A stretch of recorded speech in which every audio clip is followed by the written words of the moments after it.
I'm pulling on my driveway. We all know what that means. It's time for another drive to work. Okay, so I've been talking about Theros Beyond Death, and I'm up to green. So we start today with the Binding of the Titans. So 1 and a green, so 2 mana total, 1 of which is green. It's an enchantment saga. It's a saga enters, and after your draw step, add a lore counter, sacrifice after Chapter 3. Chapter 1, each player puts the top 3 cards of the library into their graveyard. Chapter 2, exile up to 2 cards from graveyards. For each creature card exiled this way, you gain a life. And then Chapter 3, return target creature or land card from your graveyard to your hand. Okay, so this is pretty simple. One of the things that I talked about on another podcast I think I talked about that, maybe I haven't talked about it, is the Titans. I know when Ethan was doing the set in Vision Design, one of the things we were looking for is what are cool things that are part of Greek mythology that we hadn't done in the first Theros, Theros, Born of the Gods and Journey to Nyx. And the idea of the Titans was something we hadn't done. And so I'll get to the actual Titans in a second, but this is the story about the Titans. Anyway, it's a pretty simple thing. It self-mills, which is something we let green do from time to time. Black and blue are allowed to mill the opponent. Green is allowed to mill itself occasionally. And we often do stuff like mulch and things where it's like it looks for something and then the rest go in the graveyard. And then you get to exile stuff out of the graveyard. Once again, it's something that green can do. Black is number 1 in exile in the graveyard. Green and white get to do it some.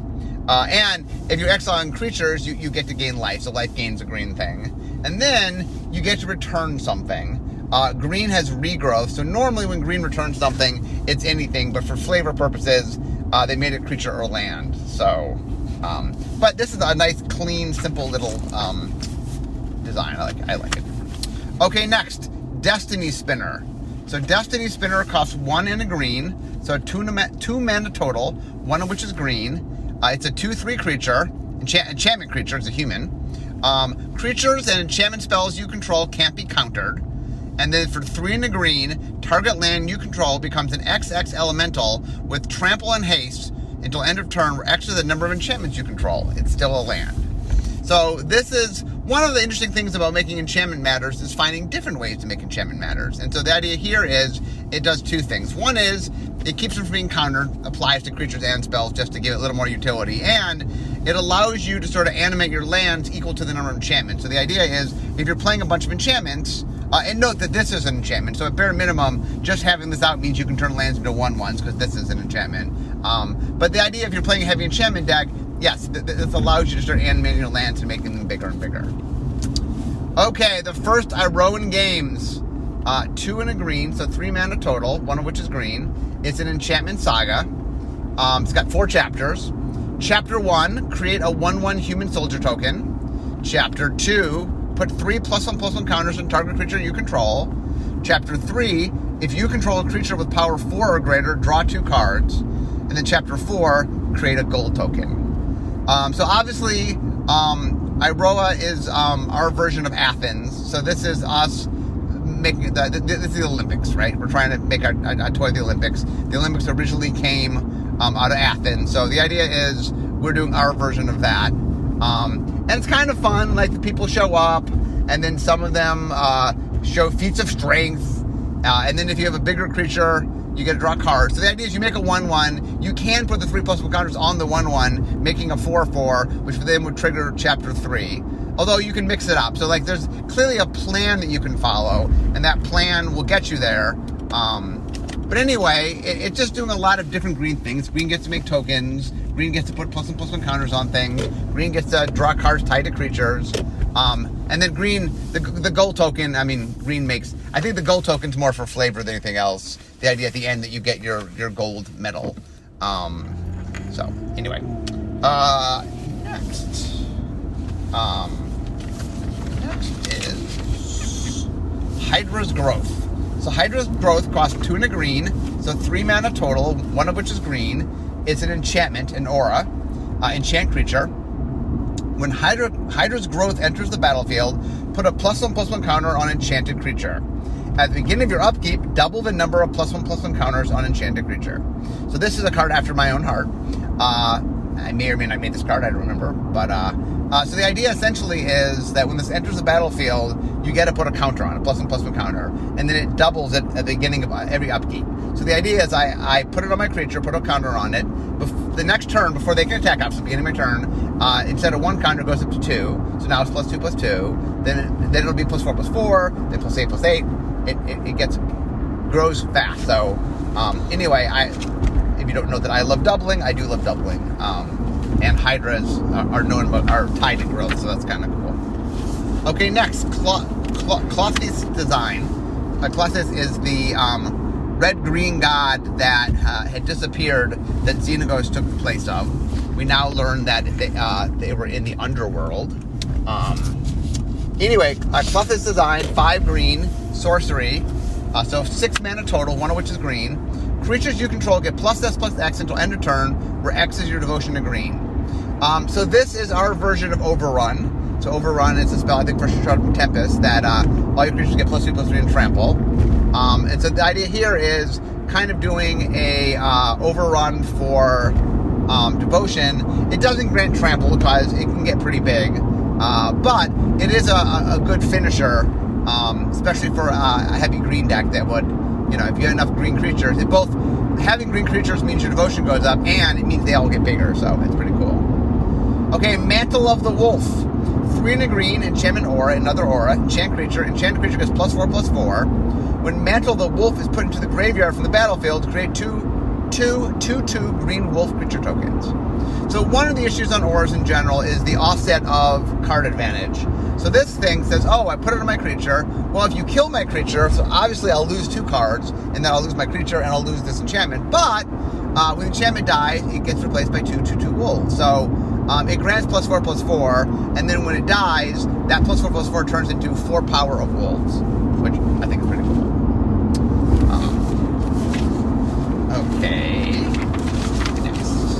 Okay, next is Nexus Wardens.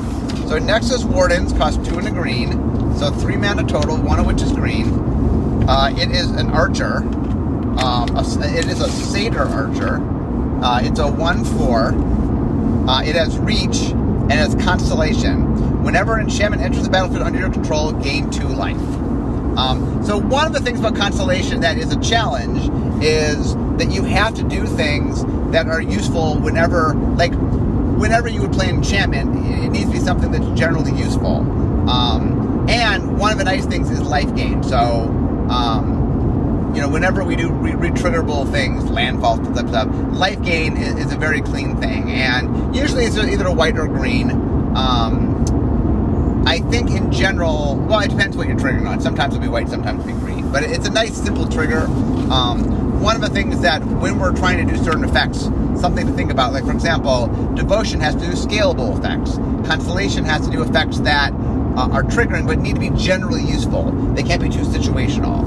And so those kind of mechanics, we do them a lot. And so we start getting an idea of, oh, okay, this is a triggered mechanic. I need things that are generally useful. This is a scaling thing.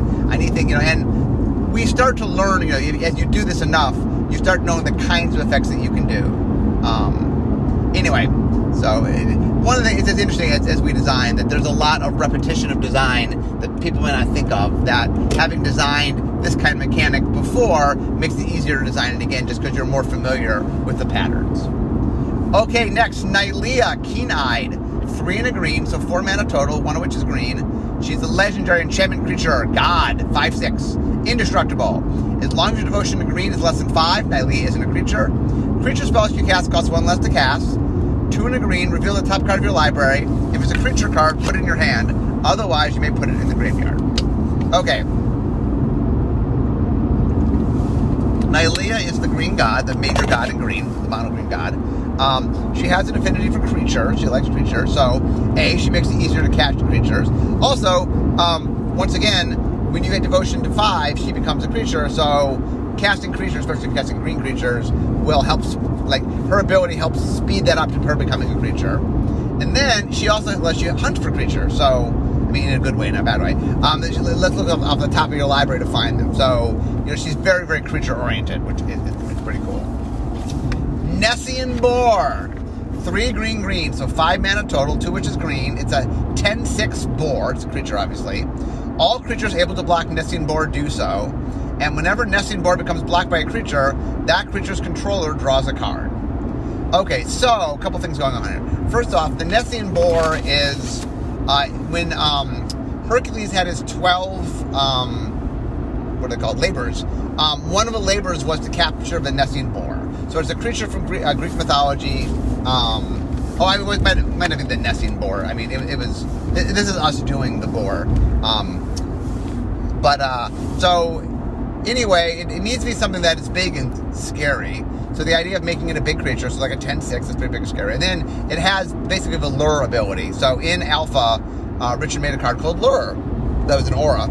And all creatures must block enchanted creature. Nowadays, we don't do full-out lure all that often. Most of the time we do now is what we call a limited lure, which is, I must be blocked. Somebody must block me. Not everybody must block me. Not all the creatures must block me. Just someone must block me. But this one is like everybody. So, and it's a 10/6, right? So the idea is that, it's pretty powerful. Now, if you have enough creatures that you can kill it, then okay, you block with all your creatures. I'm going to kill a lot of your creatures, but you kill this. If not, if you get in chump mode, which can be very frustrating with this thing, that's why there's a negative on it, or negative for the controller, where whenever it's blocked, the controller needs to draw a card. So the idea is, I'm going to be coming through with this thing, but at least if you're chump blocking, it allows you to sort of draw cards to try to have answers to it. Okay, Nexus Wardens. Oh, no. Sorry, I already did Nexus Wardens. I just missed Nesting. Okay, sorry. I went out of order. I apologize for that.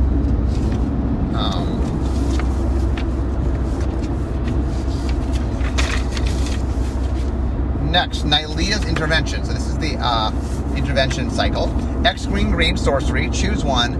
Search your library for up to X land cards. Reveal them and put them in your hand. Shuffle your library. Or Nylea's Intervention deals twice X damage to each creature with flying.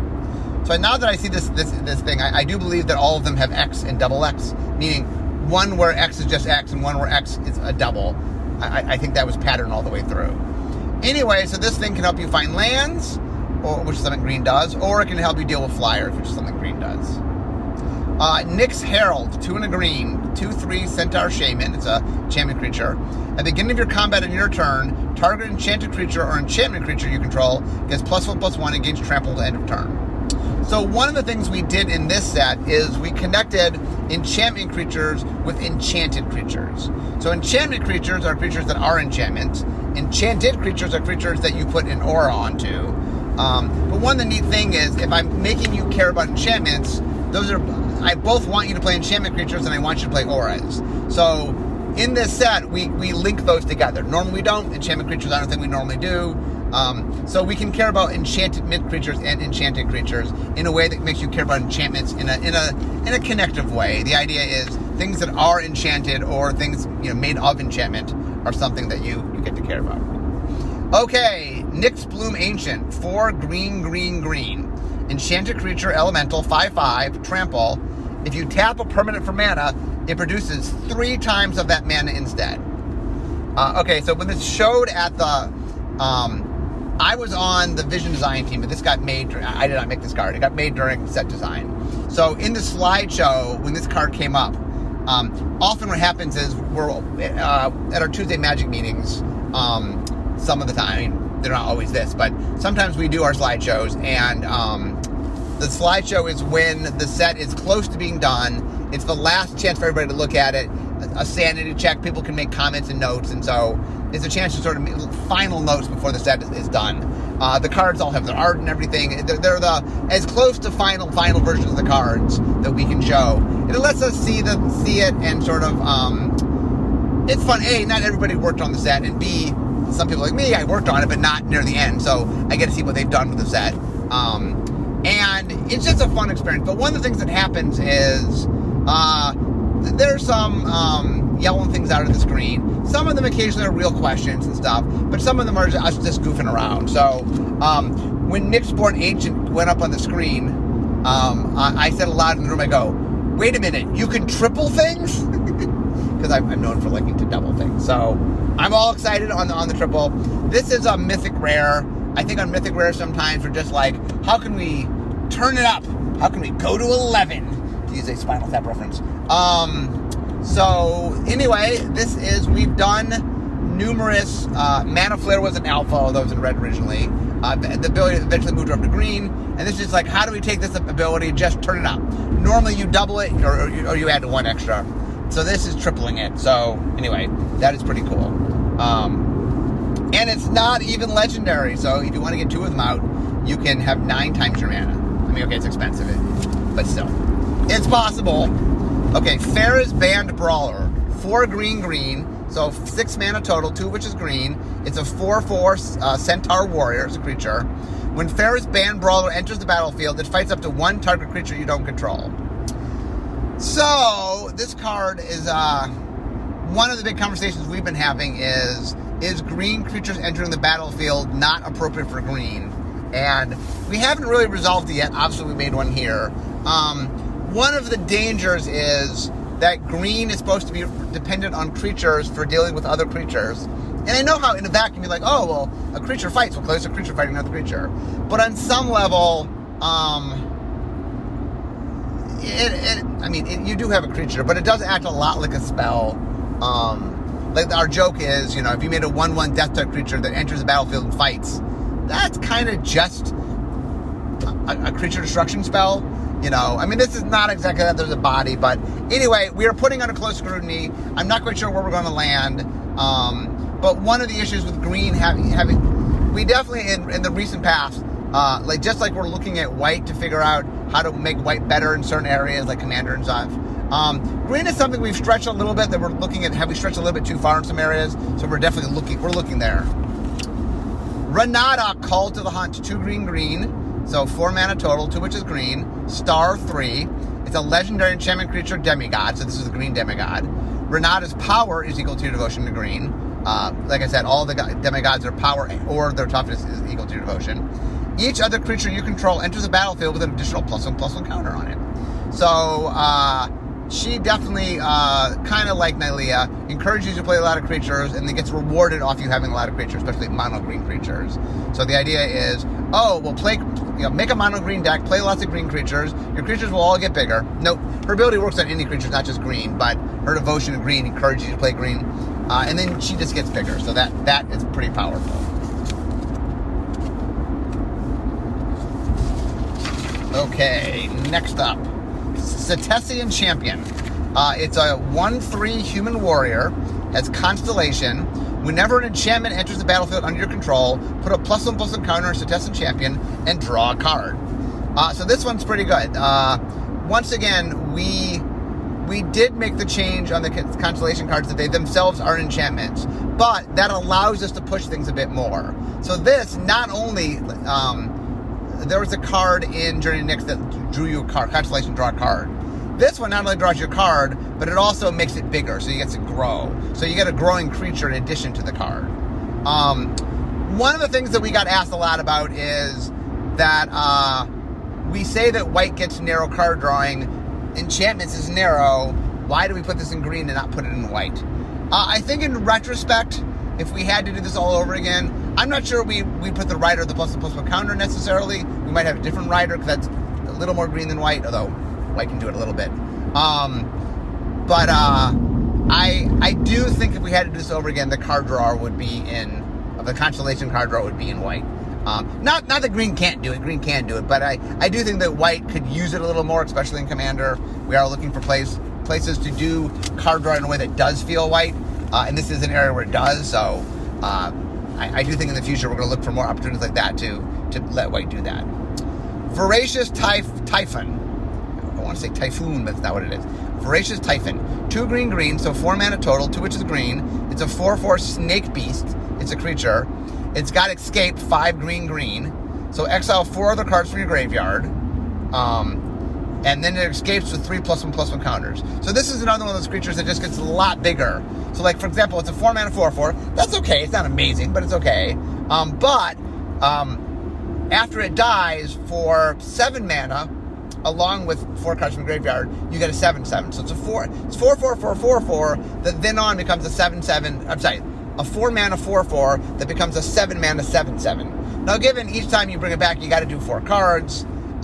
So that, I mean, that's a resource. You can't bring it back infinitely. But I think it's a pretty fun escape creature. Okay, so I've got it into gold now. So Acolyte of Affliction. So 2 black-green, so 4 mana total, 1 of which is black, 1 of which is green. It's a human cleric, 2/3 human cleric creature, obviously. When Acolyte of Affliction enters the battlefield, put the top 2 cards of your library into your graveyard. Then you may return a permanent card from your graveyard to your hand. Okay, so what it does is it's self-milling. I said it's something green can do.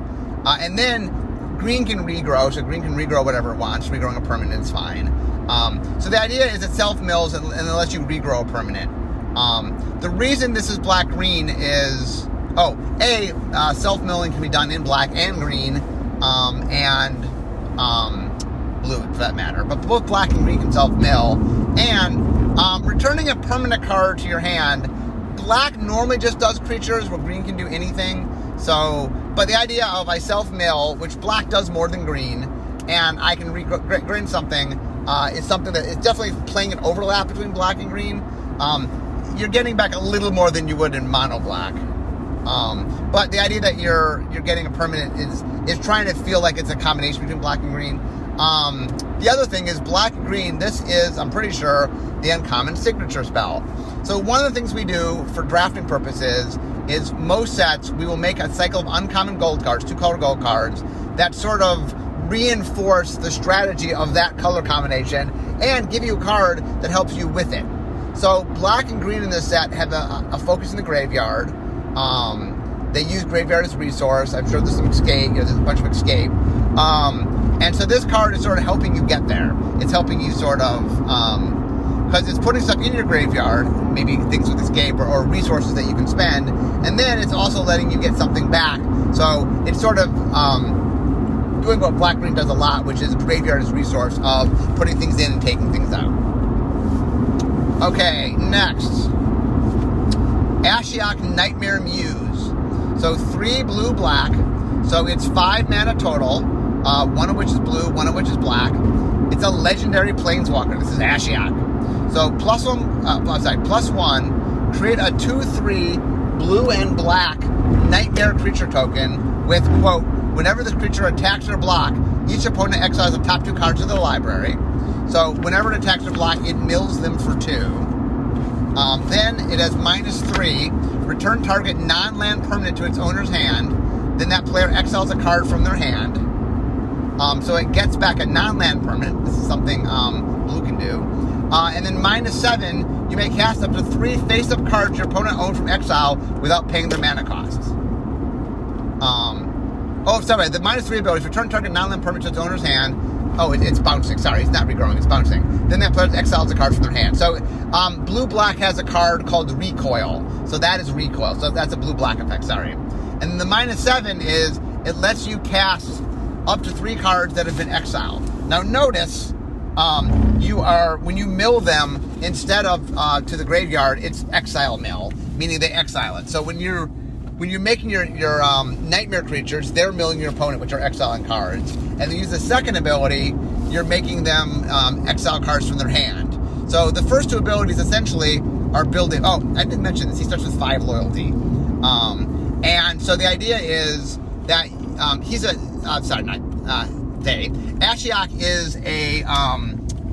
Ashiok is a nightmare planeswalker. Their power comes from harnessing nightmares. And so the idea that they make nightmares, the nightmares make people lose stuff from their hand because fear can drive you insane. And then they can sort of mess with things and make you mess with your memory and bounce things and mess with your memory. And then it can harness those things that are part of your memory. Ashiok can harness them and cast them. So it's a pretty cool card. Okay, next. Atris, Oracle of Half-Truths. 2 blue-black, so 4 mana total, 1 of which is blue, 1 of which is black. It's a 3/2 legendary human advisor. It's a creature. It's got menace. When Atris, Oracle of Truth, enters your battlefield, target opponent looks at the top 3 cards of your library and separates them into a face-down pile and a face-up pile. and then you put one of those piles in your hand and the other in the graveyard. So there's a card called Fact or Fiction that did this first, where you divvy things, and your opponent has to divvy your cards into 2 piles. So the interesting thing here is one's face up and one's face down. So you get to play some fun games. Your opponent basically has to sort of, like, no matter what, they're going to divide it into 2 piles. Odds are it'll be 2 and 1. I mean, they could do 3 and 0, but there's no choice. Unless they just want you to have 3 cards for some reason, there's no real reason to do that. Maybe in a multiplayer game where your opponent is someone who's helping you. But anyway, so it's going to be a 2 or 1 pile. But your opponent gets to choose what's face up and what's face down. So at bare minimum, you get to draw 2 cards. No matter what, you can draw 2 cards, because they're going to divide into a pile of 2 and a pile of 1. Or even they do 3 and 0. No matter what, you get 2 cards. Now, it might be face down, you don't know what you're getting, versus something face up that maybe you want or don't want. A common trick with this is to put their 2 best cards face up and their worst cards face down, and then go, oh, wow, those are good cards. Wow, what do they make me not want? And they put it face down, and then their curiosity gets the best of them, and then they get their worst card. So a good little trick. Doesn't always work, by the way. And if your opponent's onto the fact that you might do that, then maybe they just take it. But anyway, assuming the face-up cards have any value, it's a cute trick. Okay, next, Calyx, Destiny's Hand. 2 green-white, legendary planeswalker Calyx, loyalty 4.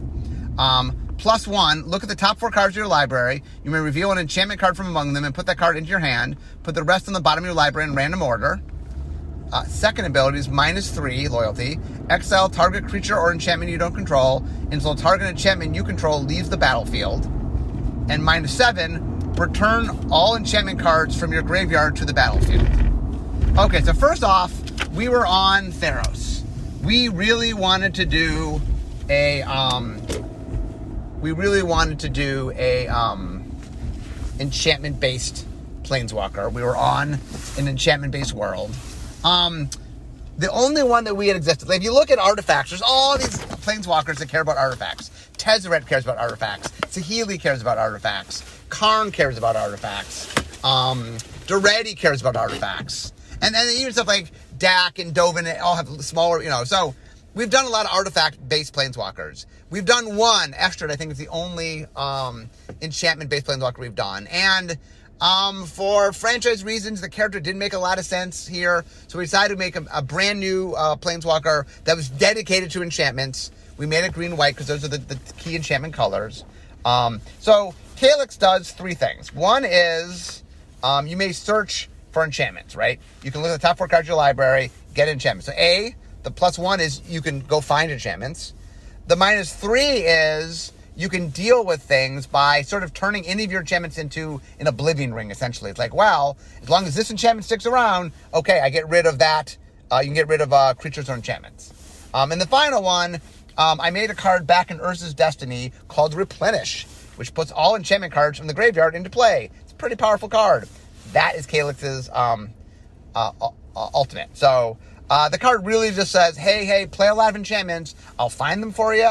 I'll use your enchantments as a way to answer problems, and I'll help you get them back later in the game, which is, like I said, having played many Replenish decks in my day, is quite powerful. Okay, guys, so I'm not quite done. I'm close. So hopefully I'll have one more podcast, and I will finish up. But anyway, traffic was pretty good today. So I think I'm gonna wrap up for today. This is a little quicker than normal, though. So you guys get it. Normally I'm over 30 minutes, just under 30 minutes today. It's the podcast where low traffic takes away content from you. But anyway, it's almost 30 minutes, so I think we can call it a day. Anyway, I'm at work, so we all know what that means. This is the end of my drive to work. So instead of talking magic, it's time for me to be making magic. I'll see you next time. Bye-bye.